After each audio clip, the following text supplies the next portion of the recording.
Hi സുഹൃത്തുക്കളെ, ഞാൻ ഇപ്പോൾ കൽപ്പറ്റ ബൈപ്പാസിലായിട്ടുള്ളത്.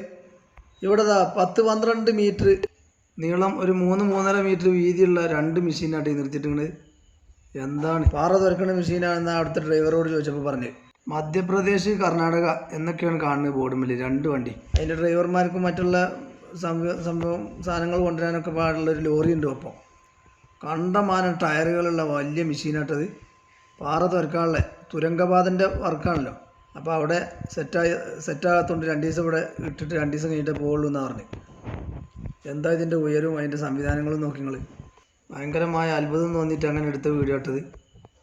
ഇത് കാണാത്തവർക്കുള്ള വീഡിയോ ആണിത്. ഇത് ചിലപ്പോൾ ആൾക്കാരൊക്കെ കണ്ടിട്ടുണ്ടാവും. കണ്ടില്ലേ, ഇങ്ങനത്തെ 2 മെഷീനാണ് അവിടെ ഉള്ളത്. കണ്ടമാനം ടയറും എന്താ നോക്കി, അതിന് മോട്ടറാണ് അത് കാണുന്നത്. ഇത് പാറ തുരങ്കപാത ഉണ്ടാക്കണ പാറ തുരക്കണ മെഷീനാണല്ലോ.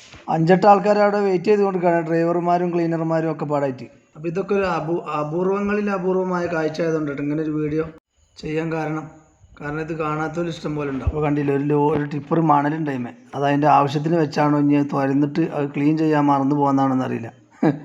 കിലോമീറ്ററുകളോളം ആ മണലും കൊണ്ട് പോകുന്നു. ചിന്തിച്ചു നോക്കി. ഏതായാലും നല്ല രസമുണ്ട് കാണാനിത്. അപ്പോൾ ഇത് തുരങ്കപാതൻ്റെ അവിടെ പോയിട്ട് വർക്ക് ചെയ്യണ വീഡിയോ ഒക്കെ ഒന്ന് എടുക്കണമെന്നുണ്ട്. പക്ഷേ ടൈം കിട്ടണ്ടേ. കുറേ കഴിഞ്ഞാൽ വ്ളോഗർമാരെയും ആരെയും അങ്ങോട്ട് കയറ്റാതാവും. അപ്പോൾ അതിനൊന്ന് പോയി ഒന്ന് നോക്കണം.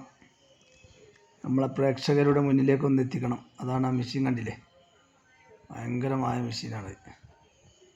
അപ്പോൾ നമ്മൾ തുരങ്കപാത വിജയിക്കട്ടെ, വയനാടിൻ്റെ ബുദ്ധിമുട്ടുകൾ തീരട്ടെ, ചുരം ബ്ലോക്കുകൾ ഒഴിവാകട്ടെ എന്ന് ആശംസിച്ചുകൊണ്ട്, ഏതായാലും ഇങ്ങനൊരു വികസനത്തിൻ്റെ പിന്നിൽ പ്രവർത്തിച്ചവർക്കൊക്കെ നന്ദി അറിയിച്ചുകൊണ്ട് വീണ്ടും കാണാം.